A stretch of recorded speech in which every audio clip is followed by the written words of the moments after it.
বন্ধুরা, আজকে আমি 5 মিনিটে মাংস রান্না করব।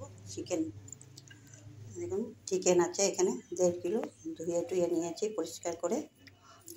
এখানে পেঁয়াজ নিয়েছি 750 মতন পেঁয়াজ আছে এখানে, একটু পেঁয়াজ বেশি লাগে।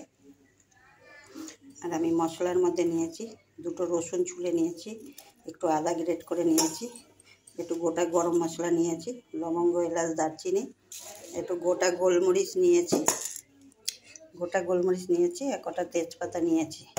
এইগুলো সব একসাথে বাটবো, বেটে তারপরে ওই মাংসর সঙ্গে মাখাবো। দেখুন মাংসগুলো আমি সব প্রেসার কুকারে দিয়ে দিয়েছি। এবার যেইগুলো আমি সব পেস্ট করলাম, ওই মশলাগুলো আমি সবের মধ্যে দিয়ে দিলাম। সব পেস্ট করা মশলাগুলো দিয়ে দিলাম। এর মধ্যে আমি এই পেঁয়াজগুলো দিয়ে দিচ্ছি। পেঁয়াজগুলো সব দিয়ে দিয়েছি। এর মধ্যে আমি 1.5 কিলো মাংস আছে, 100 গ্রাম তেল দিলাম। এখানে 6-7টা শুকনো লঙ্কা ছিঁড়ে রেখেছি, সেটা দিলাম। এখানে 3টে ছোট ছোট লেবু আছে, তার রস দিলাম। এখানে 2 চামচ হলুদ গুঁড়ো আছে, দিলাম। এইবার নুন দিলাম। এইবার এইগুলোকে সব আমি এখন মাখাবো। দেখুন মাংসটা বসিয়ে দিয়েছি, এর মধ্যে জল দিইনি, ওই মিক্সিটা ধুয়ে একটুখানি জল এর মধ্যে দিয়ে দিলাম। এবার প্রেসার কুকারটা ধরিয়ে দিচ্ছি, ঢাকনাটা লাগিয়ে একটা সিটি দেব। দেখুন বন্ধুরা, মাংসটা আমার একটা সিটির পরে এই পর্যায়ে এসছে।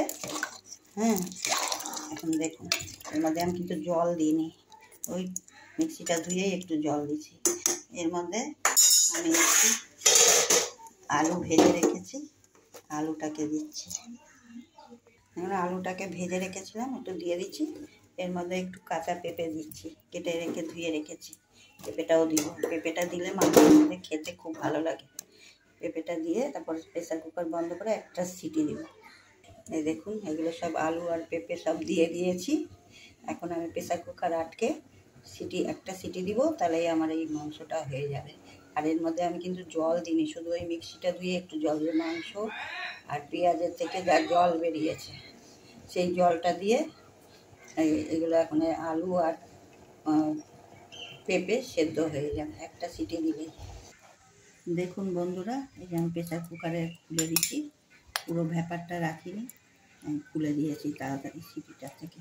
এবার আমি এটাকে বেড়ে দেখাচ্ছি কীরকম হচ্ছে রান্নাটা। দেখুন বন্ধুরা, এই যে মাংসটা কেমন হয়েছে, এরকম হয়েছে লুকটা। এরকম করে বানিয়ে খাবেন, খুব তাড়াতাড়িও হয়ে যাবে, বসিয়ে দিয়ে সব কাজ করতে পারবেন, মাংসও রান্না হবে। পেঁপেগুলো কিন্তু আমি কাঁচাই দিয়েছি, ওর মধ্যে একটা সিটি দিয়েছি, এখন গলে গেছে। আর এই পেঁপেগুলো খেতে খুবই টেস্টি লাগে মাংসের ভিতরে।